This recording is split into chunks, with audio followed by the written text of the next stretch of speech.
Hello student, आप सभी का फ्रेश नीट क्लासेस में स्वागत है। आज हम लोग जो क्लास 12th में जो चैप्टर चल रहा था वो था मॉलिक्यूलर बेसिस ऑफ इनहेरिटेंस। इसमें आज हम लोग चर्चा करेंगे आनुवांशिक पदार्थ के गुण। अब बात आती है कि आनुवांशिक पदार्थ क्या है। तो हम लोग ग्रिफिथ और हर्शे चीज के प्रयोग के आधार पर स्पष्ट कर चुके हैं कि आनुवांशिक पदार्थ डीएनए है। क्या है? आनुवांशिक पदार्थ क्या है? डीएनए।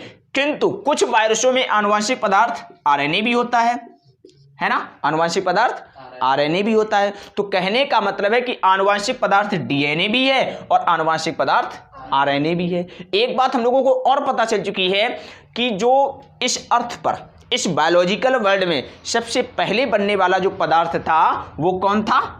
आरएनए था। कौन था? और आरएनए से क्या बना है? डीएनए बना है ना? और सीधा आंसर ये कि दोनों आनुवांशिक पदार्थ हैं कि नहीं है। तो जब दोनों आनुवांशिक पदार्थ हैं, दोनों की आज हम लोग तुलना करेंगे कि किस में क्या डिफरेंस है ना? किस आनुवांशिक पदार्थ में क्या डिफरेंस है, कौन बेहतर है, कौन बेहतर नहीं है। इस तरह की आज इंफॉर्मेशन पर बात करेंगे। तो पहले कुछ बिंदुओं को समझ लेते हैं। क्या है? पहले आरएनए डीएनए को थोड़ा समझ लेते हैं। डीएनए क्या होता है? डीएनए आपको पता होगा कि डीएनए जो होता है डबल स्टैंडर्ड होता है। कैसा होता है? डबल स्टैंडर्ड होता है। और आरएनए सदैव, याद रखना, आरएनए सदैव कैसा होता है? सिंगल स्टैंडर्ड होता है। यानी आरएनए सिंगल स्टैंडर्ड होता है और डीएनए डबल स्टैंडर्ड होता है। इतना पता है कि नहीं पता है? दूसरी बात हमको एक ये पता हो चुकी है कि आरएनए जो डीएनए जो होता है उसमें क्या होता है? हाइड्रोक्सिल समूह किस जगह पर होता है? कार्बन 3 पर। कहां पर होता है? कार्बन 3 पर। कार्बन 3 पर हाइड्रोक्सिल समूह होता है डीएनए में, जबकि आरएनए में हाइड्रोक्सिल समूह कार्बन 3 पर भी होता है और कार्बन 2 पर भी होता है। पता है कि नहीं है? यानी एक बात ये भी निकल के आई है कि डीएनए में हाइड्रोक्सिल समूह का नंबर 1 है, आरएनए में हाइड्रोक्सिल समूह का नंबर 2 है। कब? जब न्यूक्लियोटाइड बन गया है। न्यूक्लियोटाइड कब बनता है? न्यूक्लियोटाइड बनता है शर्करा, है ना, प्लस नाइट्रोजनी क्षार और प्लस फास्फेट। शर्करा के किस कार्बन पर नाइट्रोजन क्षार जुड़ता है? 1 पर। फास्फेट किस पर जुड़ता है? 5 पर। तो अभी भी न्यूक्लियोटाइड बनने के बाद 2 हाइड्रोक्सिल समूह शेष रह जाते हैं आरएनए में, कार्बन 3 पर और कार्बन 2 पर। और जबकि डीएनए में 1 हाइड्रोक्सिल समूह शेष रह जाता है। इतनी बात आपको पता है कि नहीं है? चलो अब देखते हैं एनसीईआरटी में क्या लिखा हुआ है। देखो क्या लिखा हुआ है। पेज नंबर है आपका 113 इसमें हेडिंग पड़ा हुआ है आनुवांशिक पदार्थ के गुण, डीएनए बनाम आरएनए। बनाम का मतलब क्या होता है? मैच सुना होगा आप लोगों ने, इंग्लैंड बनाम इंडिया। सुना है कि नहीं सुना है? तो वही बात इसमें भी, दोनों के बीच में तुलना करनी है, क्या दोनों में अंतर है। देखते क्या लिखा है। इसमें लिखा है, अब दूसरी वाली लाइन पढ़ना, सबसे अंत में देखना। अब यह सर्वमान्य हो चुका है कि डीएनए आनुवांशिक पदार्थ के रूप में कार्य करता है। इंपॉर्टेंट लाइन है, आपको पता होना चाहिए कि आनुवांशिक पदार्थ मतलब, अब का मतलब है कि यहां पर हर्शे चेज और ग्रिफिथ ने यहां पर पूर्णतः स्पष्ट कर दिया है। यानी हर्शे चेज, हम सीधा बोल सकते हैं, हर्शे चेज ने यहां पे पूरा 100% सिद्ध कर दिया कि आनुवांशिक पदार्थ डीएनए है, जबकि प्रोटीन नहीं है। तो आनुवांशिक पदार्थ कौन है? डीएनए, प्रोटीन नहीं है ना? यही तो सिद्ध किया था। आगे क्या लिखा? कुछ विषाणुओं में, इंपॉर्टेंट यहां से क्वेश्चन आता है मेडिकल में, कुछ विषाणुओं में आरएनए, उदाहरण के लिए टोबैको मोजेक वायरस। क्या है? Tobacco mosaic virus. टोबैको माने होता है तंबाकू की बात की जा रही है, ठीक है, तंबाकू की पत्तियों पर, ठीक है, टोबैको मोजेक वायरस। दूसरा क्यूबीटा बैक्टीरियोफेज। बताओ बैक्टीरियोफेज का मतलब क्या है? वो वायरस जो जीवाणु के अंदर जाके उस पर अटैक करता है, यानी वो वायरस जो जीवाणु को नष्ट करता है उसे हम बैक्टीरियोफेज कहते हैं या जीवाणु भोजी कहते हैं। तो क्यूबीटा बैक्टीरियोफेज आदि में आनुवांशिक पदार्थ है। तो आरएनए किसका आनुवांशिक पदार्थ है? एक तो टोबैको मोजेक वायरस का आनुवांशिक पदार्थ है, एक क्यूबीटा बैक्टीरियोफेज का आनुवांशिक पदार्थ है। डीएनए प्रमुख आनुवंशिक पदार्थ है, याद रखना। अगर यदि आपसे पूछे मुख्य आनुवंशिक पदार्थ कौन है, तो वो कौन है? डीएनए है। कौन है? डीएनए है। और आनुवंशिक पदार्थ कौन है? जैसे आपसे पूछा जाए, जैसे मैं एक प्रश्न करके समझा देता हूं, समझ में आ जाएगा आपको। जैसे यहां पे प्रश्न कर दिया गया है कि आनुवंशिक पदार्थ है, आनुवंशिक पदार्थ है, ये प्रश्न कर दिया आपसे। अब यहां प्रश्न में 4 विकल्प दे रखे हैं।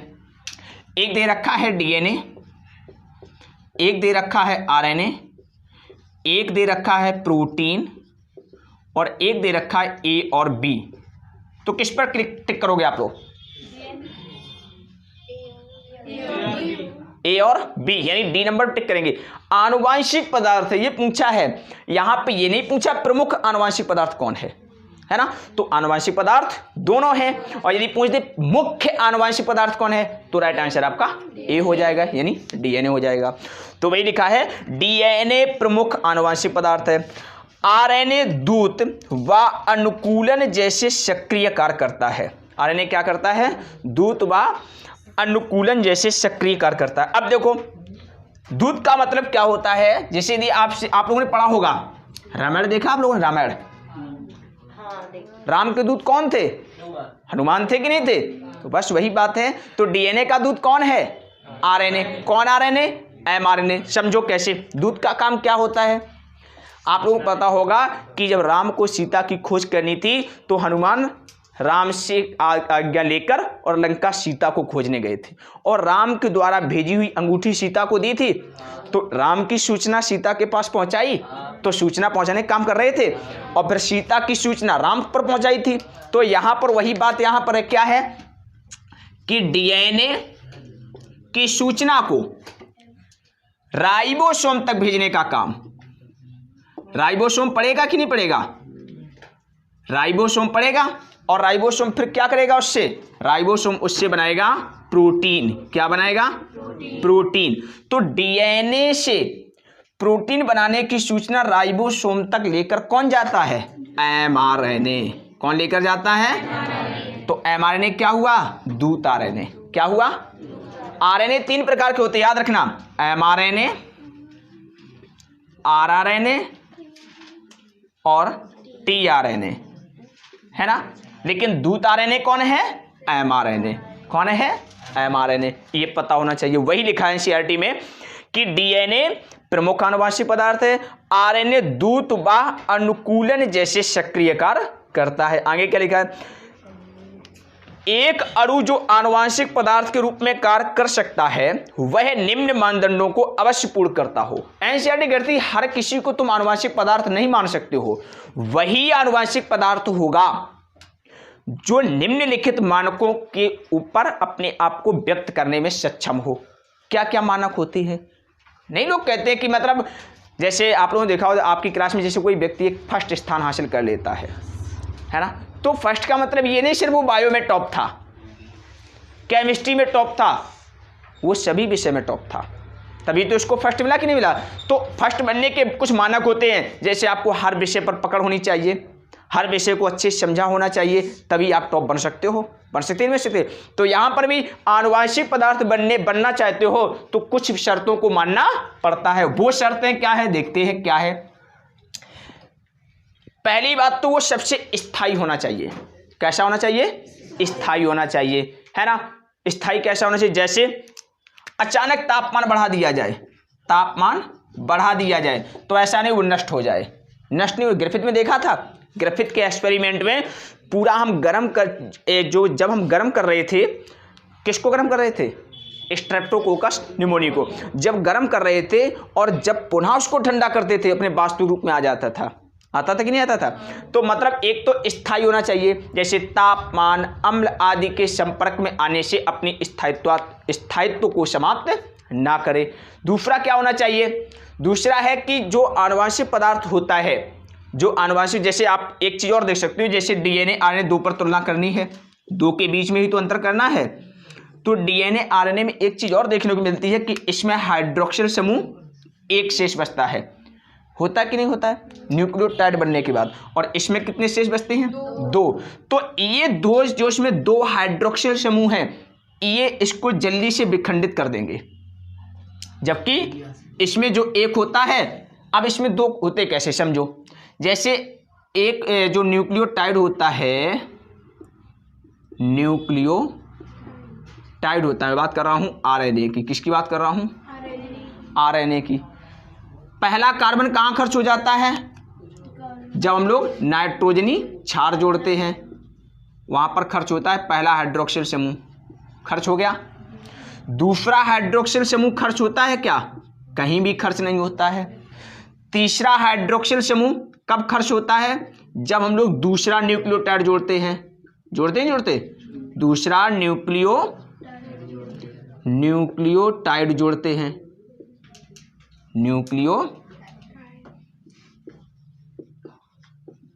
न्यूक्लियोटाइड जोड़ते हैं, तब खर्च होता है।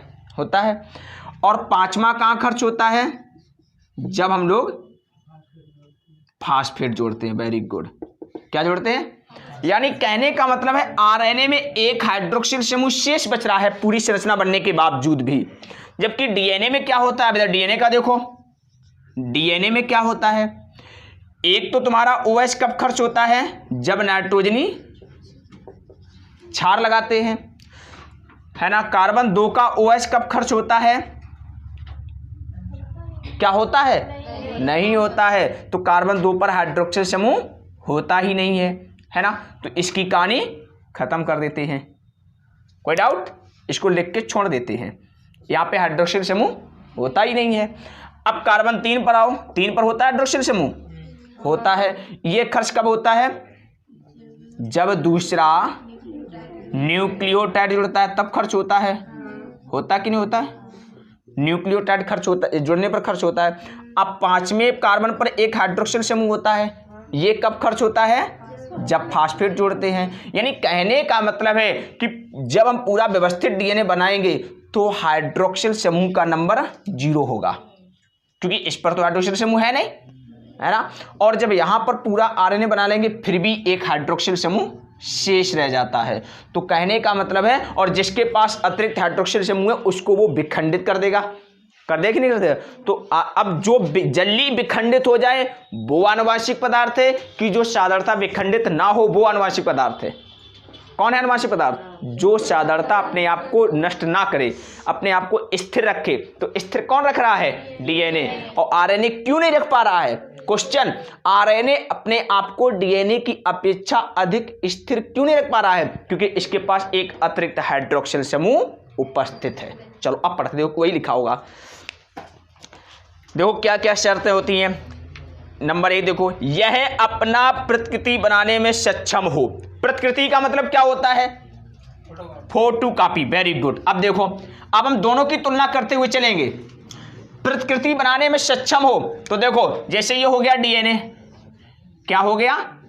डीएनए का एक स्ट्रैंड हो गया 5 प्राइम टू, दूसरा हो गया 3 प्राइम टू 5 प्राइम। और माना कि इस पर ये स्ट्रैंड ले लिया मैंने 5 प्राइम टू 3 प्राइम ले लिया है, दूसरा स्ट्रैंड ले लिया मैंने 3 प्राइम टू 5 प्राइम, दोनों स्ट्रैंड अलग अलग कर लिए।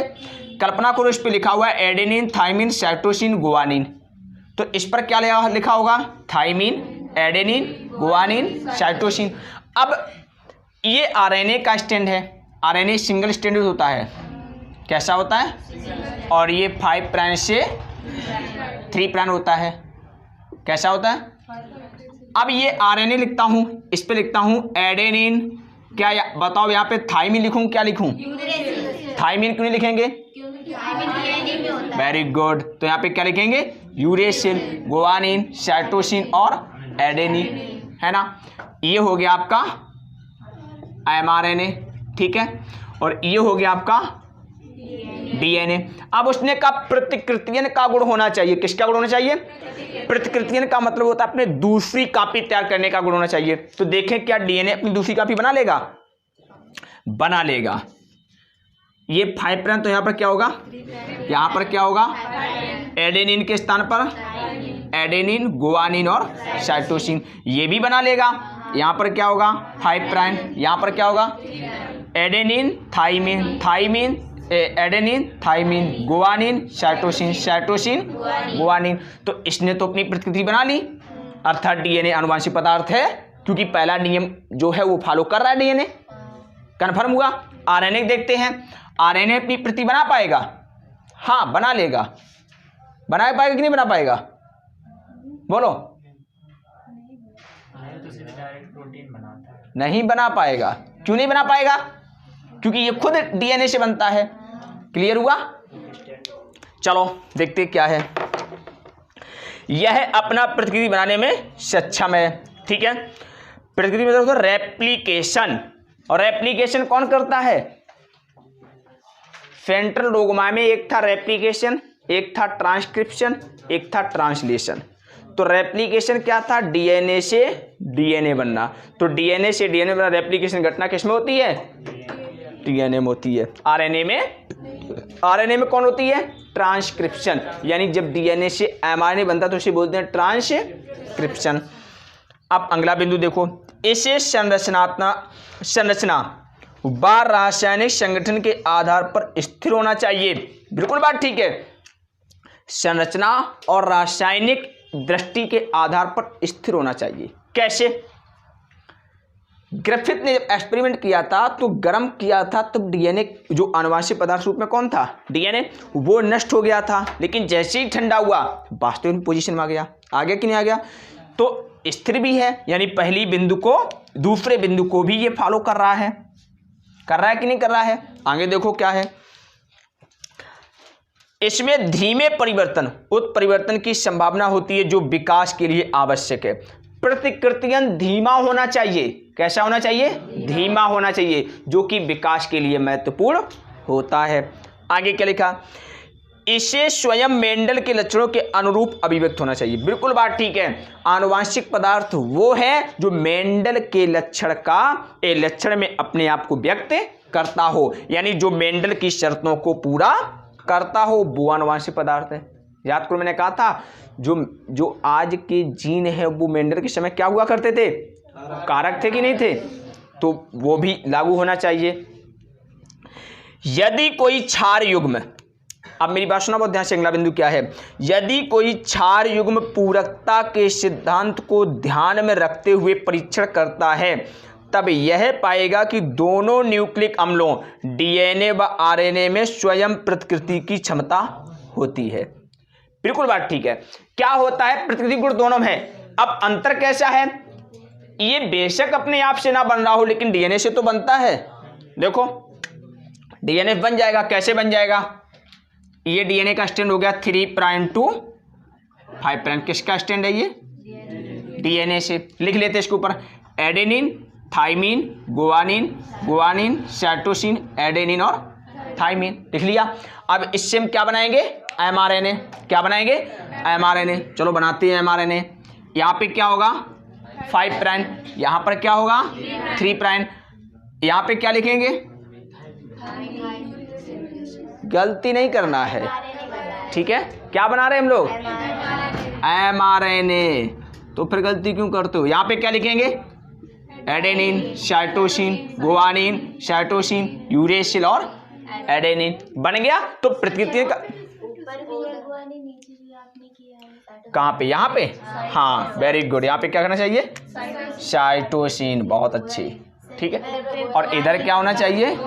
गुआनिन। ठीक है। तो क्या हुआ कि मतलब adenine, uracil, thymine, adenine, guanine, cytosine, guanine, cytosine, cytosine, guanine, adenine, uracil, thymine और एडेनिन। यानी यहाँ पर प्रतिकृतियों के रूप को लागू कर रहा है। वो बेशक है कि स्वयं ना बना सकता हो, लेकिन डीएनए से तो बना। रूल ऑफ बेस पर लागू हुआ कि नहीं हुआ? तो वही तो लिखा है यहाँ पे। देखो ध्यान से पढ़ना, क्या लिखा है? क्षार युग्म पूरकता के सिद्धांत को, यानी रूल ऑफ बेस पेयर को मानता हो। तो दोनों मान रहे हैं। मान रहे कि नहीं मान रहे? तो ये इस नियम पर दोनों अपने आप को खरा उतार रहे हैं, अपने आप को पूर्णता स्पष्ट कर रहे हैं। आगे क्या लिखा हुआ है? सजीव तंत्र में अन्य अणुओं में, बहुत ध्यान से सुनना, इंपॉर्टेंट लाइन है। सजीव तंत्र में अन्य अणुओं में जैसे प्रोटीन स्वयं प्रथम मानदंड को पूर्ण करने में असफल है। बिल्कुल बात ठीक है। प्रोटीन कभी भी रूल ऑफ बेस पेयर को मान्य नहीं करेगी। प्रोटीन कभी भी इस तरह से नहीं बना सकते जैसे तुमने डीएनए से डीएनए से एमआरएनए बना दिया है। इस तरह से प्रोटीन कभी भी नहीं बनती है। तो पहले नियम को प्रोटीन फॉलो नहीं करती है, तो प्रोटीन आनुवांशिक पदार्थ नहीं है। जबकि आरएनए और DNA rule of base pair दोनों फॉलो करते हैं, तो दोनों आनुवांशिक पदार्थ हुए कि नहीं हुए।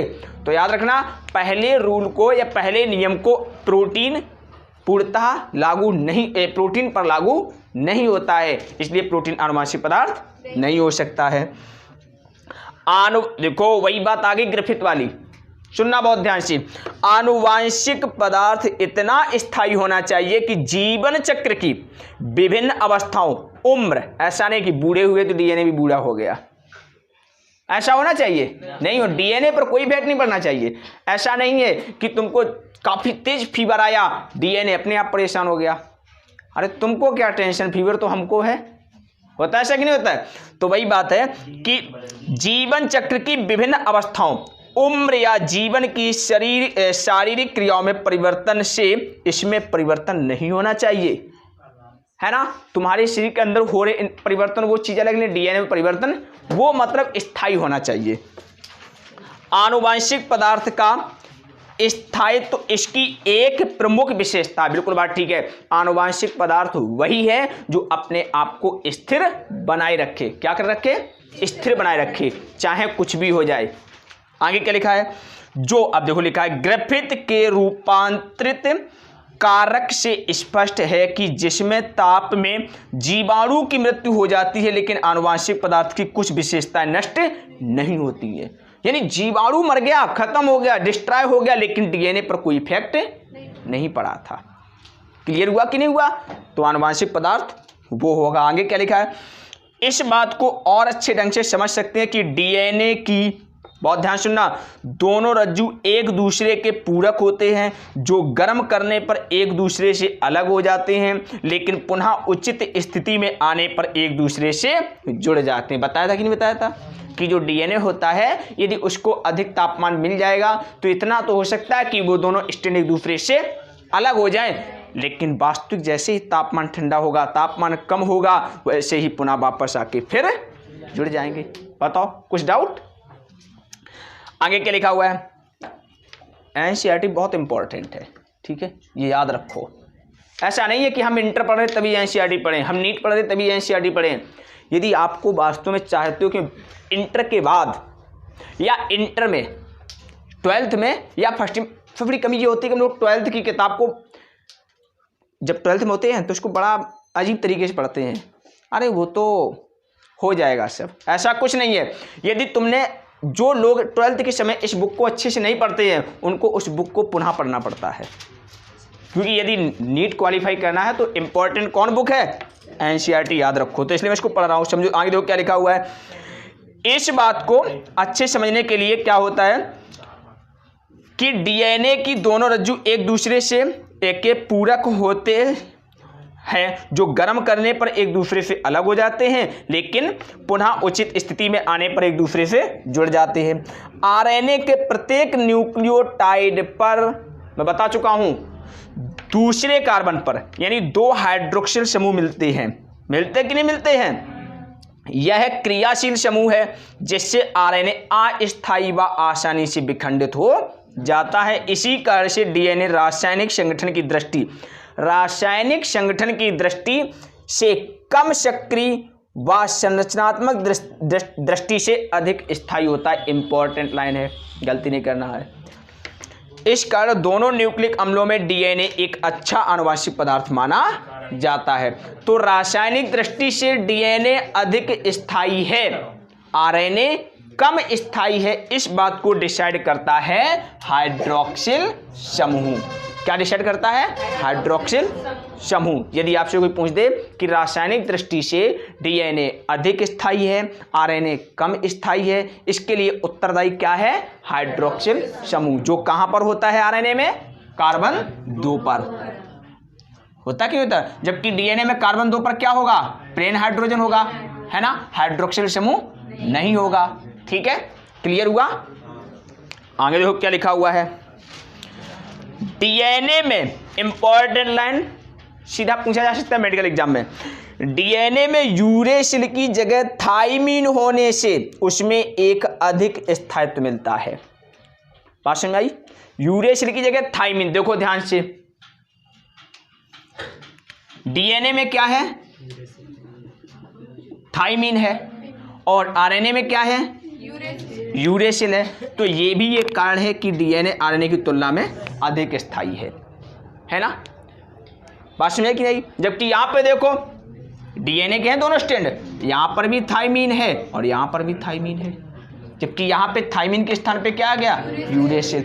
इसलिए भी डीएनए अधिक स्थायी है, आरएनए कम स्थायी है। क्लियर हुआ कि नहीं हुआ? आगे क्या लिखा हुआ है? दोनों आरएनए व डीएनए उत्परिवर्तित हो सकते हैं। याद रखना, दोनों उत्परिवर्तित दोनों होते हैं, चाहे डीएनए हो चाहे आरएनए हो। वास्तव में आरएनए अस्थायी व तीव्र गति से उत्परिवर्तित होता है। परिणाम स्वरूप विषाणुओं में आरएनए जीनोम मिलता है, उसकी जीवन अवधि छोटी व तेजी से उत्परिवर्तित व विकसित होने वाली होती है। इसलिए आप लोगों ने एक चीज देखा होगा कि जो विषाणु होते हैं वो अपनी जीवन चक्र को काफी तीव्र गति से चलाते हैं, है ना, जबकि हम लोगों को काफी लंबा समय लगता है। तो इसके लिए उत्तरदायी कौन है? आरएनए, क्योंकि वो अपने आप को तीव्रता से म्यूटेशन को मतलब जल्दी उत्परिवर्तन उसमें शीघ्र होते हैं, जबकि डीएनए में धीमे गति से होते हैं। आगे क्या लिखा हुआ है देखिए, इसमें एक चीज नोट कर लो, जितनी इंफॉर्मेशन एनसीईआरटी में लिखी वहीं से क्वेश्चन आने वाला है। इसमें आपको ज्यादा एनसीईआरटी से बाहर नहीं पढ़ना है।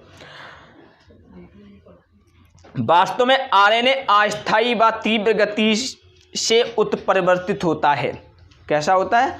अस्थायी व तीव्र गति से उत्परिवर्तित होता है, जिसके परिणाम स्वरूप विषाणुओं में आरएनए जीनोम मिलता है, उसकी जीवन अवधि छोटी व तेजी से उत्परिवर्तित व विकसित होने वाली होती है। तो यदि आपसे सीधा कोई क्वेश्चन पूछ दे कि विषाणुओं में उनकी जीवन अवधि तीव्र गति से परिवर्तित व विकसित होने वाली होती है, इसके लिए उत्तरदायी कौन है? तो राइट आंसर होगा आरएनए है। कौन है? आरएनए प्रोटीन संश्लेषण के लिए सीधे कूट लेखन करते हैं, इसलिए वे आसानी से लक्षण व्यक्त करते हैं। बिल्कुल बात ठीक है। आरएनए क्या करता है? जब भी मतलब प्रोटीन बनेगा तो सीधा वहां पे आरएनए अपने आप को प्रेजेंट करता है, जबकि डीएनए अपने आप को सीधा प्रेजेंट नहीं करता है। समझो, इस बात को समझने का प्रयास कीजिए। क्या होता है? जैसे मैं यूकैरियोटिक की बात करूं, किसकी बात करूं? यूकैरियोटिक की, तो क्या होता है? ये डीएनए हो गया, क्या हो गया? इससे बनेगा एमआरएनए। क्या बनेगा? एमआरएनए जाएगा राइबोसोम के पास। किसके पास जाएगा? और राइबोसोम क्या बनाएगा? प्रोटीन बनाएगा। क्या बनाएगा?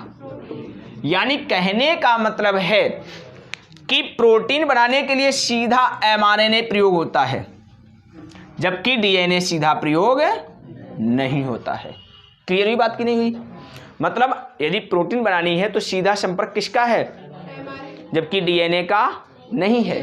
ठीक है, डीएनए पहले अपनी इन्फॉर्मेशन एमआरएनए देगा, फिर एमआरएनए इस इन्फॉर्मेशन को राइबोसोम के पास ले जाएगा, फिर उस राइबोसोम से प्रोटीन बनेगी, है ना। तो बात क्लियर हुई कि नहीं हुई?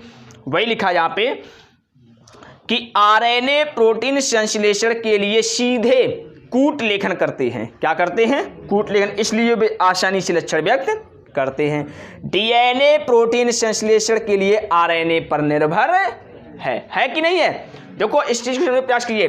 डीएनए क्या करेगा? पहले अपनी इंफॉर्मेशन एमआरएनए को देगा, फिर एमआरएनए इस इंफॉर्मेशन को राइबोसोम को देगा, फिर उसके बाद प्रोटीन बनेगी। तो प्रोटीन बनाने के लिए सीधा अपने आप को उपलब्ध कौन कराता है? जबकि डीएनए एमआरएनए के थ्रू अपनी इंफॉर्मेशन भेजता है प्रोटीन निर्माण के लिए। आगे क्या लिखा हुआ है? प्रोटीन संश्लेषण की सारी व्यवस्था आरएनए से विकसित हुई। इंपॉर्टेंट बिंदु है, गलती नहीं करना।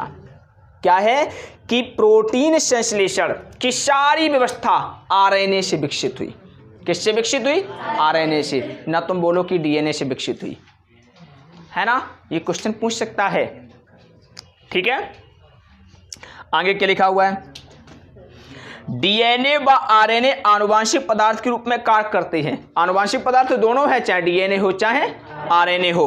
डीएनए के अधिक स्थायी होने से यह आनुवांशिक सूचनाओं के संचय हेतु सबसे उपयोगी है। आनुवांशिक सूचनाओं के स्थानांतरण हेतु आरएनए उपयोगी है। तो मतलब आरएनए जो होता है वो सूचनाओं का प्रवाह करता है। क्या करता है? सूचनाओं का। अच्छा, कैसे करता है प्रवाह? समझ लो। यहां पर सेंट्रल डोग्मा देखा था, सूचना किसके पास होती है? डीएनए सूचना किसको देता है? एमआरएनए के थ्रू सूचना कहाँ किसमें? राइबोसोम के थ्रू प्रोटीन बदलती है। तो सूचना का प्रवाह इस डायरेक्शन में हो रहा है। तो सूचना यहां से यहां तक ले जाने वाला कौन है? आरएनए है कि नहीं है? तो वही तो एनसीईआरटी ने लिखा है कि आनुवांशिक सूचनाओं के स्थानांतरण हेतु आरएनए उपयुक्त है, जबकि डीएनए सूचनाओं को संचय करता है, सूचनाओं को रखता है। तो सूचनाओं को रखने का काम मुख्य कार्य किसका है? डीएनए का। और सूचनाओं को ले जाने का मुख्य कार्य किसका है? आरएनए का। क्लियर हुआ कि नहीं हुआ? है ना। अब इसमें आपको कुछ पढ़ना ही नहीं था बाहर, जहां पढ़ना था मैं बता चुका हूं आपको। आगे पढ़ते हैं क्या है। आरएनए संचार यानी आरएनए वर्ड। चलो देखते हैं क्या कहानी है आरएनए वर्ड की। प्रथम आनुवांशिक पदार्थ कौन सा है? सीधा क्वेश्चन कर दिया एनसीईआरटी ने। पढ़ो पहली लाइन और बताओ प्रथम आनुवांशिक पदार्थ कौन सा है। चलो मैं विकल्प देता हूं। प्रथम आनुवांशिक पदार्थ, आनुवांशिक पदार्थ कौन सा है? यह हो गया आपका प्रश्न। चलो, डीएनए, प्रोटीन, आरएनए, सभी। बताओ।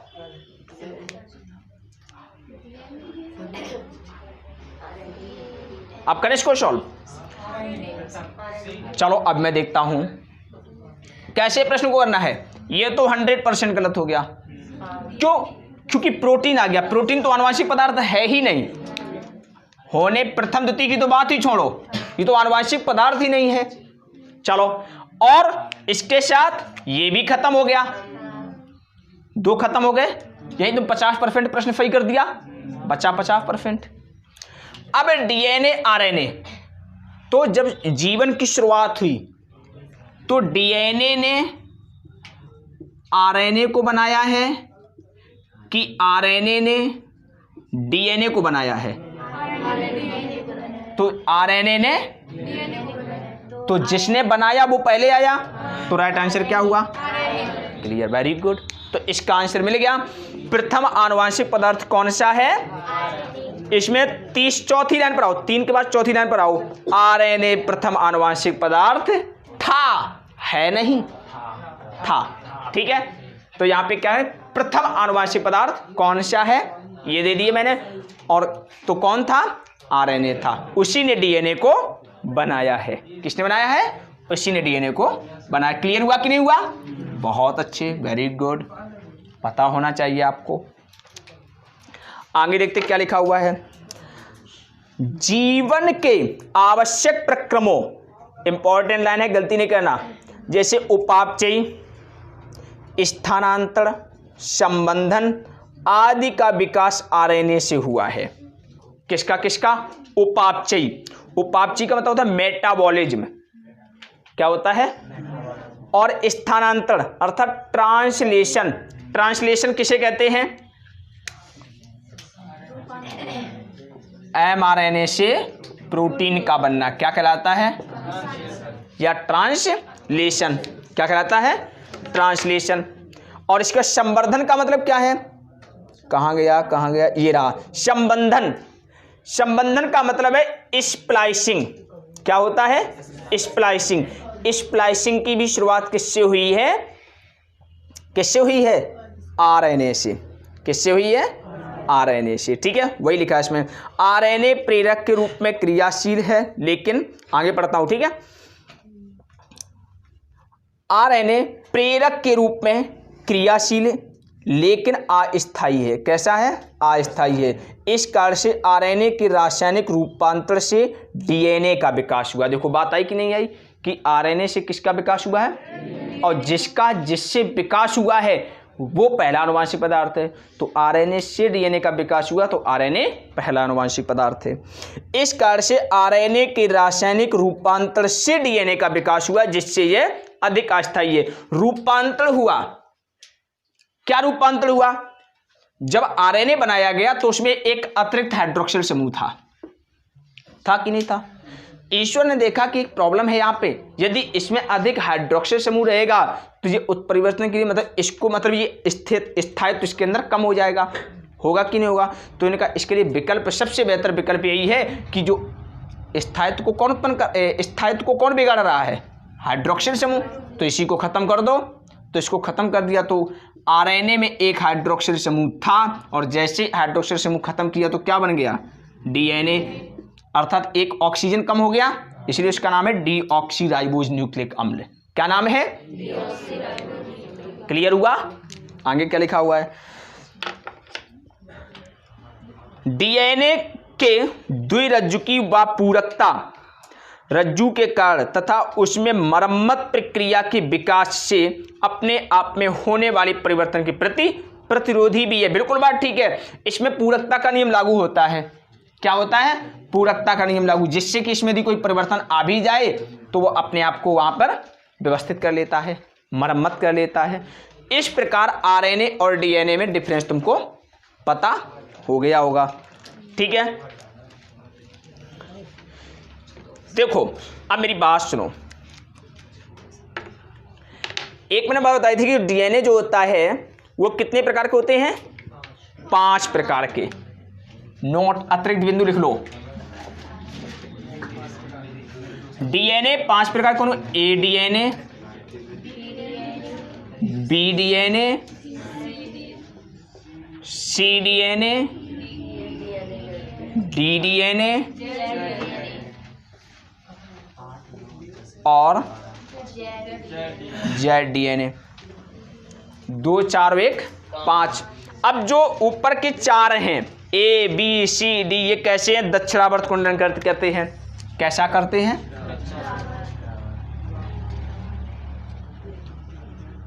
ये चारों कैसा करते हैं? दक्षिणावर्त कुंडलन करते हैं, कुंडलन करते हैं, जबकि ये वामावर्त कुंडलन करते हैं। कोई डाउट? ये इंफॉर्मेशन आपको याद रखनी है।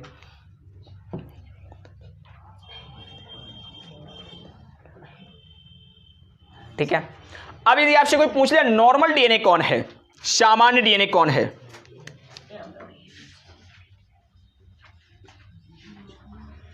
नॉर्मल डीएनए कौन है, ये प्रश्न कर दिया आपसे कोई ने, तो बताओ नॉर्मल डीएनए कौन है? 5 डीएनए बताए मैंने आपको मुख्य। नॉर्मल डीएनए कौन है? तो नॉर्मल डीएनए रहेगा आपका बी डीएनए। कौन डीएनए होगा? इसी पर वाटसन व क्रिक ने अपना एक्सपेरिमेंट किया था, याद रखना। और हमारे अंदर जो डीएनए मिलता है वो कौन होता है? B DNA. अब जब क्या होता है, जब कभी कभी डिहाइड्रेशन होता है, डिहाइड्रेशन मतलब क्या होता है? जल की कमी होती है। तो पता क्या कंडीशन होती है? जब भी जल की कमी होती है तो जो आपके अंदर कौन डीएनए था? बी डीएनए था। और जब आपके अंदर जल की कमी होगी यानी डिहाइड्रेशन होगा तो आपका बी डीएनए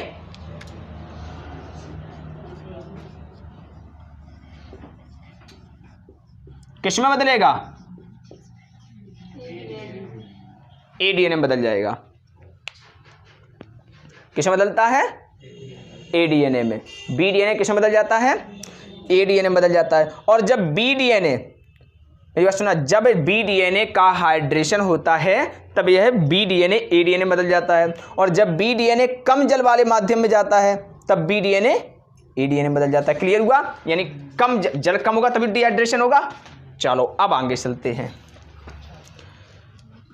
प्रतिकृतियन यानी रेप्लिकेशन, बता दो रेप्लिकेशन है क्या। हेडिंग पढ़ने से पहले उसकी बात करते, रेप्लिकेशन है क्या।